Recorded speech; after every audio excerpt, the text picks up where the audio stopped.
From the Historic Academy of Music in Philadelphia, we bring you another concert by the Philadelphia Orchestra. Eugene Ormandy, music director and permanent conductor. Our soloists on this week's concert by the Philadelphia Orchestra are the four leaders of the first and second violin section, the viola section, and the cello section. Our concertmaster, Anshel Brusiloff, the leader of the second violins, Irvin Rosen, solo viola, William Schoen, and solo violoncello, Lauren Monroe. These four gentlemen will be the soloists in the first performance at these concerts of a concerto for string quartet and orchestra, opus 131 by Louis Spohr. Our program will also include the world premiere of the 1963-64 Eugene Ormandy Commission composition. We will hear the first performance anywhere of the Symphony No. 5 by Roger Sessions. Following a brief intermission, the program will conclude with the Symphony No. 1 in C minor, opus 68 by Johannes Brahms.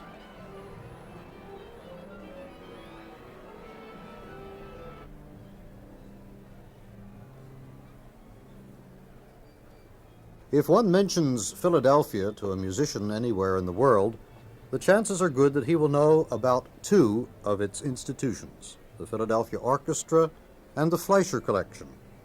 The Fleischer Collection lends about 800 works a year to orchestras both here and abroad, asking only that the borrowers pay transportation charges and make good any loss or damage and respect the copyright laws. The Fleischer Collection began as the music library of the Symphony Club, founded by manufacturer-violinist Edwin Fleischer in 1909.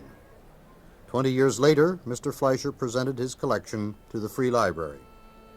The 10,000 or more items in its catalog has been called in Grove's Dictionary the largest and most complete collection of orchestral music in the world. It includes not only the standard repertoire, but also odd and unusual works that seem to be owned by no one else. A rarity recently acquired by the Fleischer Collection is the Concerto for String Quartet and Orchestra by Louis Spohr, the prodigious violinist who was a friend of Beethoven, von Weber, and Mendelssohn, and also one of the most prolific composers of his time. Spohr began to study at the age of 5, and when 6 was taking part in chamber music performances. When he was 14, he made his first concert tour. An Italian critic called him the finest singer on the violin that has ever been heard. High praise, particularly since Niccolo Paganini, born the same year as Spohr, was then at the height of his powers. Spohr's musical output was truly staggering: 17 violin concerti, 33 string quartets, 10 operas, 4 oratorios, and quantities of smaller works. He wrote, in fact, a symphony for 2 orchestras and several double quartets. The Concerto for String Quartet and Orchestra is an interesting mixture of Baroque and classic elements. It resembles a Handelian concerto grosso in that the playing of a small group of instrumentalists is balanced against the mass sound of the full orchestra. In form, however, it follows a design which, stabilized by Mozart, persisted throughout the 19th century. An opening movement in sonata form, a slow movement, and a concluding rondo. The Concerto for String Quartet and Orchestra by Louis Spohr is played without pause. The movements flow directly.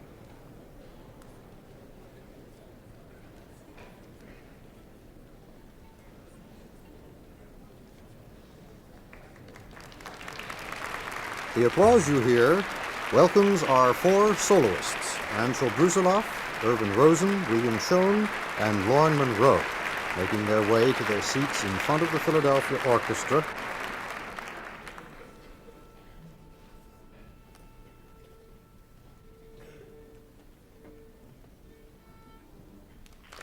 And now they're followed by our conductor, Eugene Ormandy.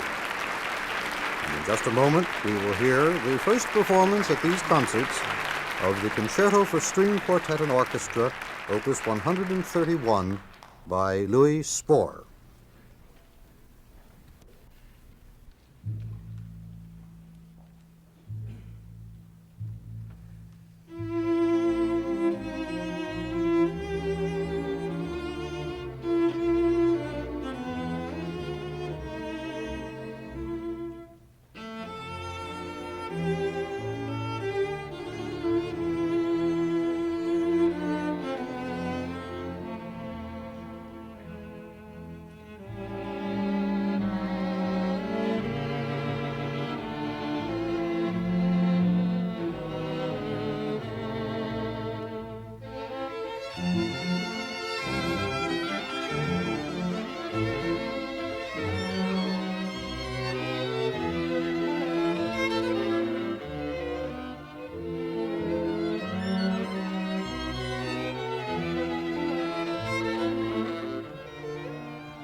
You have just heard the first performance at these concerts of Louis Spohr's Concerto for String Quartet and Orchestra, Opus 131. The string quartet has been composed of the leaders of their respective sections: Concertmaster Anshel Brusiloff, leader of the second violins Irvin Rosen, solo viola William Schoen, and solo violoncello Lauren Monroe. Eugene Ormandy conducted the Philadelphia Orchestra in this performance. The next work on this week's concert by the Philadelphia Orchestra, coming to you from the Academy of Music in Philadelphia, will be the world premiere of the Symphony No. 5 by Roger Sessions. This is the 1963-64 Eugene Ormandy Commission composition.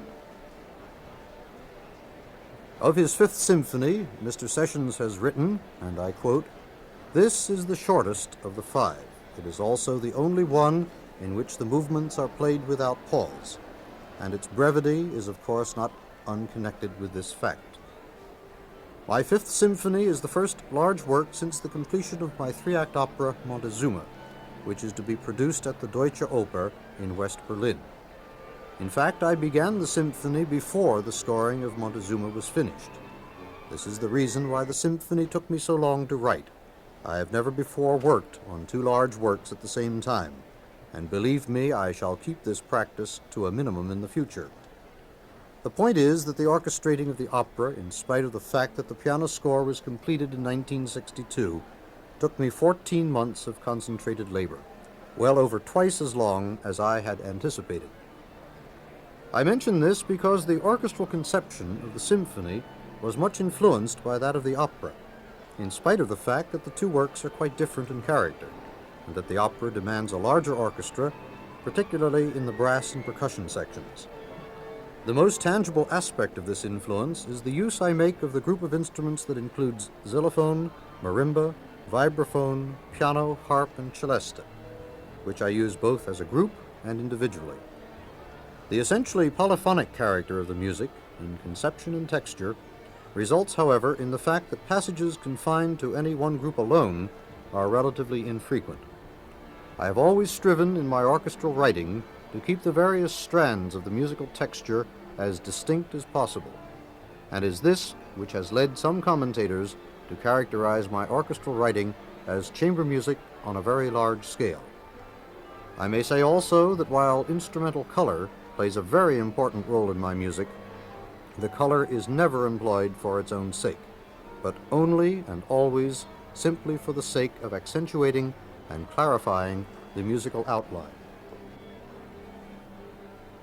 There is nothing more difficult for me, and I should think for most composers, than to try to put into words what is sometimes called the emotional content of a work. One feels that one has put everything into the work itself, and that the precision of musical expression, which is as great as that of any other medium, nevertheless belongs in a quite different realm from that of words, which in this connection become vague and imprecise.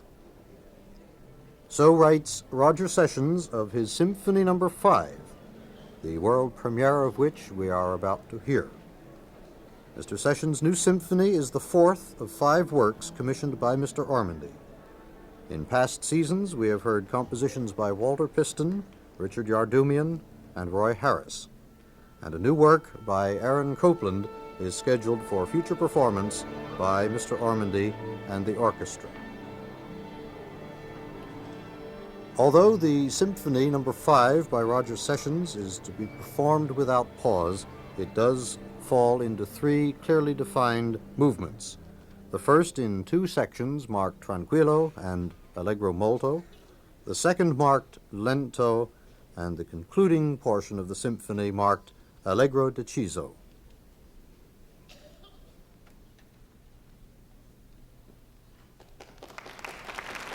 Eugene Ormandy is returning to the podium before the Philadelphia Orchestra here in the Academy of Music, and in just a moment you will hear the world premiere of the 1963-64 Eugene Ormandy Commission composition, the Symphony No. 5 by Roger Sessions.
The Philadelphia Orchestra, under Eugene Ormandy's direction, has just performed for the first time anywhere Roger Sessions' Symphony No. 5, the 1963-64 Eugene Ormandy Commission composition.